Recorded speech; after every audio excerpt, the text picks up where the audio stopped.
sistema excretor é bem mais rapidinho. Vamos começar? Se for uns 30 minutos, para mim tá de boa. Eu acho que é mais ou menos isso, ou menos. É rapidinho, é 16 slides só.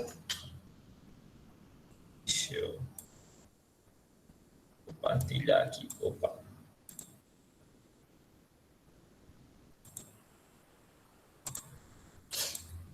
Pronto, vamos lá para o sistema excretor. Ou sistema urinário. Joab tinha perguntado, nunca não foi Joab, que perguntou sobre os filtros. Então, os filtros do corpo vão ser o sistema excretor. De cara, serve de quê? Para que serve? A gente já deu spoiler. Ele vai servir para fazer uma filtragem. Vai filtrar o nosso sangue, vai filtrar, retirar as impurezas. Aqui, ó. Eliminação de excretas. Excretas são essas, resíduo do metabolismo.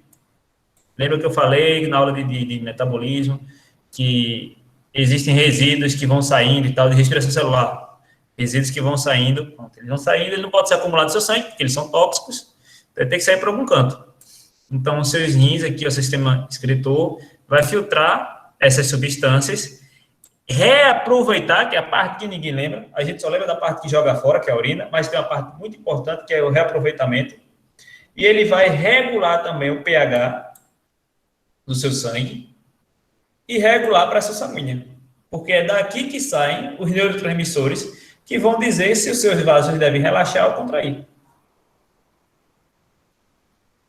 Compostos nitrogenados. Primeira coisa que a gente tem que entender aqui, quem são esses compostos nitrogenados? São resultantes da quebra de proteína em aminoácidos, liberando o nitrogênio. Por isso que são compostos nitrogenados. Quebra de ácidos nucleicos. De cara, o que a gente tem que saber sobre eles? São tóxicos, interferindo na fosforilação oxidativa, ou seja, no papel da mitocôndria. Existem 3 tipos de excreta nitrogenada. Vamos entender quais são elas. A gente vai ter de cara a amônia. Quem é que excreta amônia? É um bicho que se garante muito, que tem cunhão. Porque a amônia, ela é tóxica. Lembra daquele alisante de cabelo, bom e velho? É aquele, como é o nome dele? Esqueci agora o nome daquele alisante de cabelo miserável. Então, ele fede, arde no olho, é uma desgraça. Aquele alisante de cabelo é uma miséria. Pronto. Ele é composto por amônia. Aquele ardor no olho maravilhoso é amônia. Excretado por animais amoniotélicos. Exemplos: invertebrados aquáticos, peixes ósseos e girino. Por que eles são os caras que têm cunhão para excretar amônia? Porque tem um enorme gasto de água. Para poder você excretar amônia, você tem que diluir a amônia em água. E não é pouca água, não. É muita água mesmo. Então, os bichos que dão-se ao luxo de excretar amônia, eles têm que dispor de muita água. Quem são esses bichos que dispõem de muita água? Os animais que já vivem na própria água. Para eles, show de bola. Porque se não fosse isso, meu amigo, se você for inventar de excretar amônia, você vai ferrar com seu bilauzinho, você vai ferrar com seu grelhinho de diamante, vai ser uma desgraça. Vai sair queimando tudo. Quem tem mais ou menos um pouco de cunhão vai excretar ureia. Média toxicidade, animais urotélicos são os animais que vão excretar ureia. Por exemplo, peixes cartilaginosos, mamíferos, alguns quelônios, aqui, ó, vão estar excretando ureia. Professor, Oi. o slide. Tá travado? Não, o seu fechou. Oxente. Peraí. Que merda. Selagem? Como foi que tu tirou selagem, menino?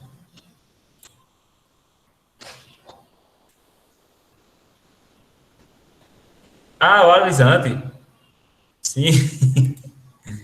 Pronto, voltou agora o slide. Acho que eu apertei no botão errado.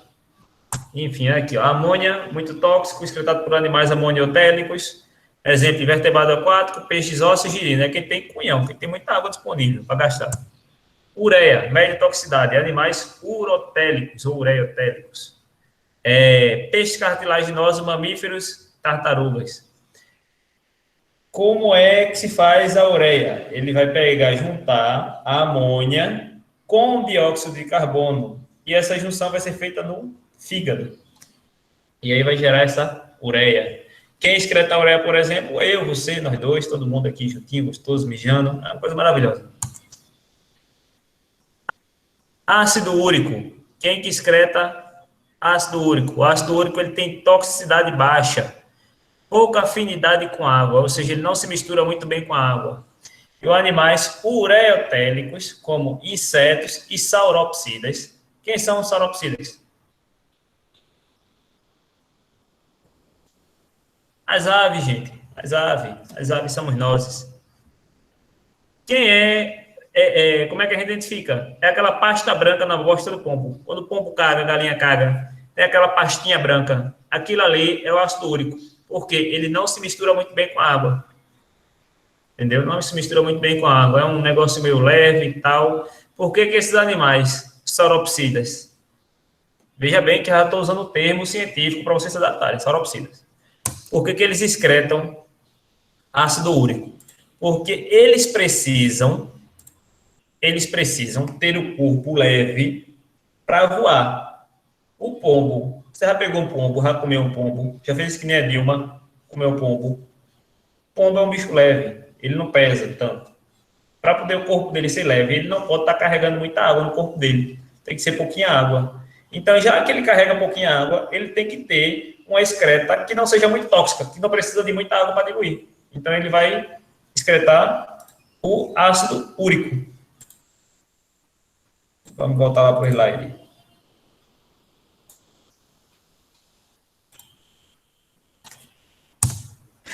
Órgãos que a gente precisa saber. A gente vai ter a bexiga, o rins, o uretré. Tá aqui separadinho aqui, ó. Aqui, ó, veia cava, a veia renal, tem aqui os rins bonitinho, ó, o ureté, a bexiga. Depois da bexiga, a gente vai ter o quê? A uretra, que vai sair pela bilula, vai estar por aí pelo chibio, vai estar por ali. Essa parte aí você já sabe. Mas vamos ver um pouquinho mais de perto. Aqui a gente vai ter aqui os vasos, tá vendo? Vai vir aqui uma veia, uma artéria bonitinho, vai se ramificar, fazer aqui os capilares. Uma coisa que eu esqueci de comentar na outra aula. Deixa eu pausar para vocês olharem para minha cara. O slide não estava apresentando não, foi que safadeza. A veia, as veias, as artérias, elas possuem um fluxo, uma pressão grande. Os vasos, os capilares, são fininhos, pequenininho, pichototinho. Eles não têm uma pressão tão grande quanto das artérias. O que ocorre? Por que isso ocorre? Porque quando você soma o raio de todos os capilares, eles têm uma somatória de raio, de diâmetro, muito maior do que as suas artérias. Então, acaba que quando o sangue sai da artéria, vai saindo para a periferia e chega no capilar, que é o vaso mais fininho, a pressão está baixa. Por quê? O raio é maior, entendeu? Isso é uma parte muito importante. Por que a gente tem esses capilares? Para facilitar a irrigação. Então, o que vai chegar lá nas partezinhas menores dos rins agora para filtrar? Vão ser os capilares. Tá? Misericórdia, tá caindo tudo aqui. Vamos embora. Então, chega aqui, vasinhos aqui, os capilarezinhos, pá. E eles vão começar a jogar o sangue aqui dentro do rim, que vai filtrar. Aqui a gente vai ter aqui essas estruturas, cálice menor, cálice maior, pelve, pirâmide, não sei o quê. Precisa memorizar? Precisa não. Coloquei aqui para o fato de vocês quererem estudar, pegar o PDF depois. Se alguém quiser o PDF, me peça, que eu mando para vocês estudarem. Esse aqui é um recorte. Aqui fica melhor de estudar. Veja só, aqui tem menos informação. Essa parte aqui é legal de vocês se ligarem. A gente vai ter aqui a pelve renal, medula renal, córtex renal e ureté. Por que recebe esse nome? Porque lembra um pouquinho o formato do cérebro, mas é só por isso. Fazendo o recorte daqui, tá vendo aqui, ó, o recortezinho disso aqui, para a gente olhar mais de perto. O que é que tem aqui? O córtex renal, tá vendo o córtex renal como é? Essa parte mais externa. A gente vai ter a medula renal e o ducto coletor. Onde é que estão os capilares? Aqui. Tá vendo aqui os capilares? Passando aqui, ó, bonitinhos. Aqui. São eles que vão levar o sangue para ser filtrado. Como é que o capilar passa? Aqui, ó. O capilar chega, ele forma um glomérulo, que é essa aglomeraçãozinha aqui de vaso, a gente vai chamar ele de glomérulo. Ele foi fornecido pela arteríola aferente. Precisa memorizar? Não. Mas o glomérulo é bom vocês identificarem. Essa cápsula é chamada de cápsula de Bowman. Precisa memorizar? Não. Só entenda como é que funciona aqui a situação. Então, a gente vai ver aquela legenda aqui, ó. F, filtração de sangue para o lúmen. O que é o lúmen? Essa parte de dentro desse tubinho. O sangue vai passar aqui, vai ser filtrado aqui para o lúmen. R, de reabsorvido. Por quê? Lembra que eu falei que tem que reaproveitar os nutrientes, senão a gente joga tudo fora. Então, o que dá para se reaproveitar, ele volta para o vaso. E o que for para secretar, ele secreta aqui, ó, de volta para o lúmen. Então, segue o fluxo, reabsorve. Essa alça de Henle, ela vai servir para aumentar a reabsorção. Então, vê que tem aqui só reabsorve, só reabsorve. Passou por aqui, reabsorção, excreta. Passou por aqui, reabsorção, excreta. E o que sobra aqui embaixo sai do xixi. Aqui, ó, para a bexiga e o meio externo. O que sobra no final aqui vai para o xixi. E tudo que volta daqui é porque foi reaproveitado. Tá vendo? A gente reaproveita muitos nutrientes, a gente reaproveita muitas coisas. E a gente só joga fora ou que está em excesso ou que não serve para a gente. Que faz mal. Sistema urinário. Aqui, ó, as glândulas adrenais, rim, veia cava inferior, aorta, ureter. A ureter vai chegar na bexiga e a bexiga vai sair na uretra. É isso. O que é importante aqui? Esses hormônios. Aqui, ó, o ADH, o hormônio antidiurético. Para que isso aqui serve? Isso aqui serve para aumentar a absorção da água. Uma vez que aumenta a absorção da água, a sua pressão sobe. Ele vai ser produzido onde? No hipotálamo, lá no seu cabeção. Então, é produzido no hipotálamo e aumenta a absorção de água. Logo, ele aumenta a pressão. Entendeu? Quando a gente está muito estressado, a gente acaba produzindo ADH, hormônio antidiurético. Por isso, quando a gente está estressado, a gente tem a pressão da gente é mais alta. A gente vai ter aqui a aldosterona, produzida nas glândulas suprarrenais. Quais são as glândulas suprarrenais? Essa aqui, ó. Suprarrenal. Tá por cima, parece um chapeuzinho feio. Controle de sais, sódio e potássio. São elas que vai controlar se a gente excreta ou não sódio e potássio. Ela pode aumentar a pressão. Porque se ela controla a quantidade de sal e potássio que fica ou que sai, ela tem o poder de aumentar ou não a pressão. A liberação de renina, ativação de proteína angiotensina e a produzindo angiotensina. Então, isso aqui é como que ele faz isso. Angiotensina estimula a produção de aldosterona. Entendeu? Então, o que é que você precisa saber realmente, de fato, aqui, que é indispensável sobre a aldosterona? Ela aumenta a pressão, controlando os sais. Sais de potássio. São produzidos onde? Glândula suprarrenal. Peptídeo natridiurético. Produzido no coração, inibe a aldosterona e baixa a pressão. Então, como é que a pressão da gente baixa? A gente não tem um mecanismo que faz assim, afrouxa a veia. A gente não tem esse mecanismo.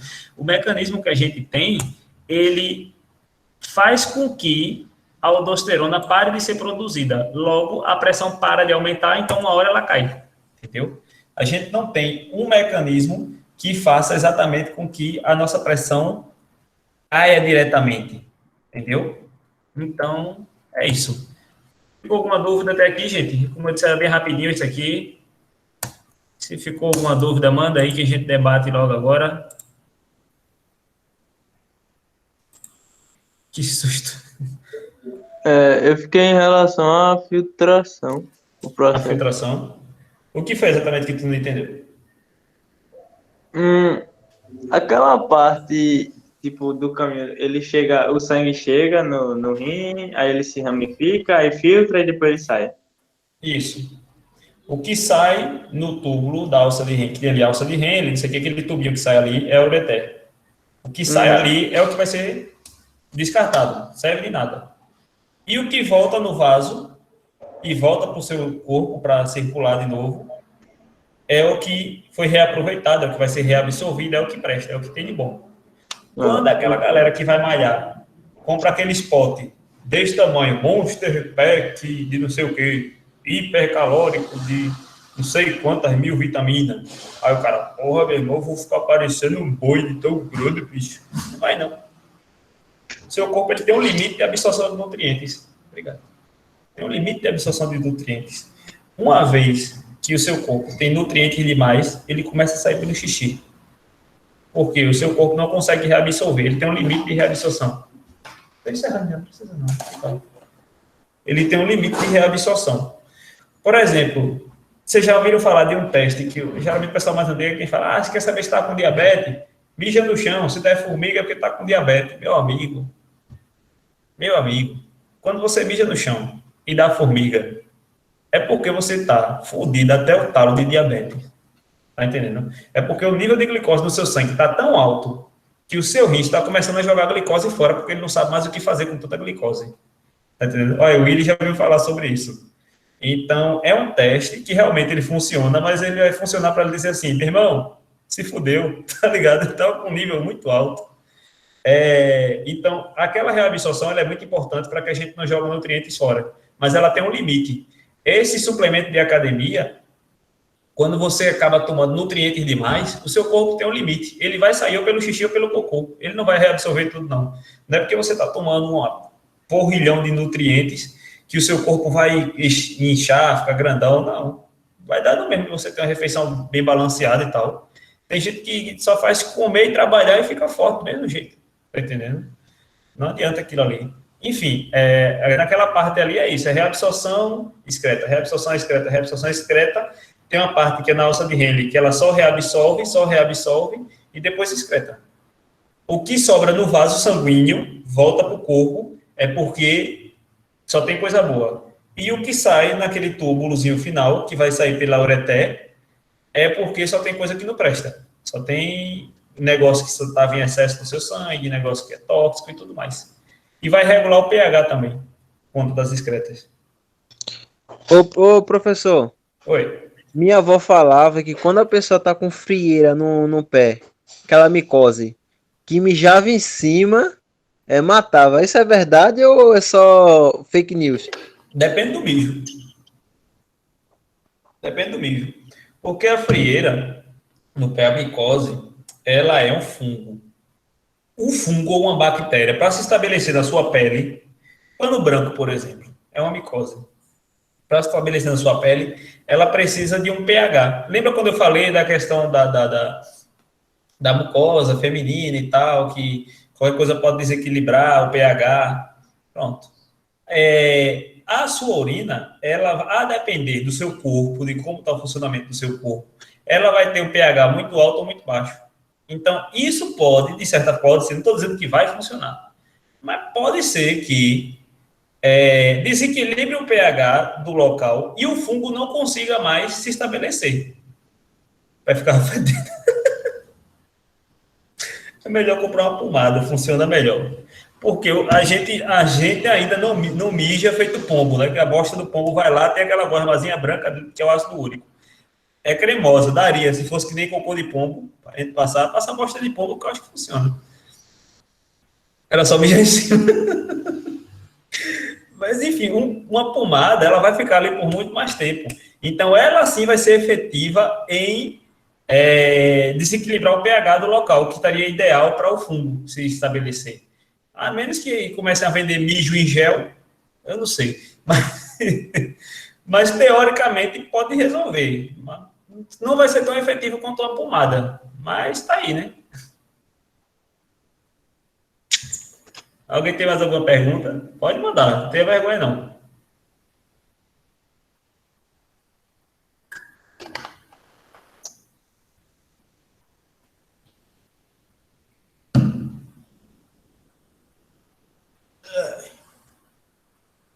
Se ninguém tem nenhuma pergunta, a aula da gente encerra por aqui. Vocês vão descansar, merecem descanso. Obrigado por participarem. E continue estudando. Qualquer dúvida que vocês tiverem, não tenham vergonha de perguntar a gente, chamar no privado, conversar, puxar assunto. Tenham vergonha não, tá bom? Vocês estão aqui para vencer e vocês vão vencer. Até mais, gente. Ah, eu que agradeço. Boa noite, boa noite.